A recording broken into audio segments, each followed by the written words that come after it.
ये अनार का बगीचा है। जी तो ये बीच में जगह है, जी। वहाँ पे आपने खरपतवार नाशक का इस्तेमाल किया था। डाला था। तो क्या आपको नुकसान देखे? नुकसान वो पौधा खराब हुआ ना, क्या हुआ था पौधे को? पौधे की ढकाल जल गई ऊपर ऊपर। यहाँ पे देखेंगे तो हाँ। डखल पूरी जल गई। हाँ जल गई थी। बराबर है कि खत्म हो गई लगभग।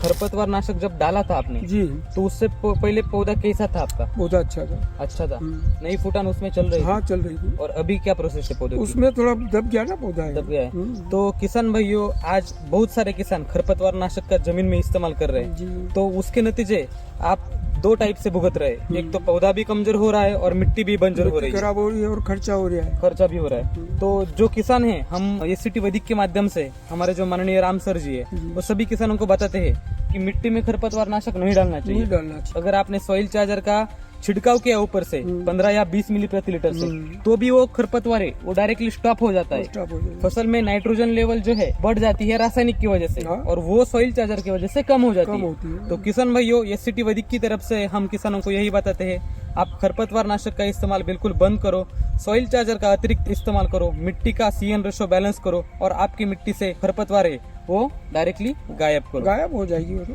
सही है। आप गए 5 साल से यहाँ पे एससीटी वैदिक का इस्तेमाल कर रहे हैं, जी तो आपके खुद के मिट्टी में आपकी ये जो 30 एकड़ की खेती है, इसमें खरपतवार कम हो गया या ज्यादा हो गया? थोड़ा कम पड़ा है। कम पड़ा है। हाँ। फिर भी आप खरपतवार नाशक मार रहे हैं, मार रहे हैं तो क्या तो हो? गलती कर रहे हैं कि नहीं? रहा नहीं जाता ना किसान से। तो ऐसा नहीं करना चाहिए। घास है तो ब्रश कटर से साफ करो। हाँ, वो भी एक सोल्यूशन है।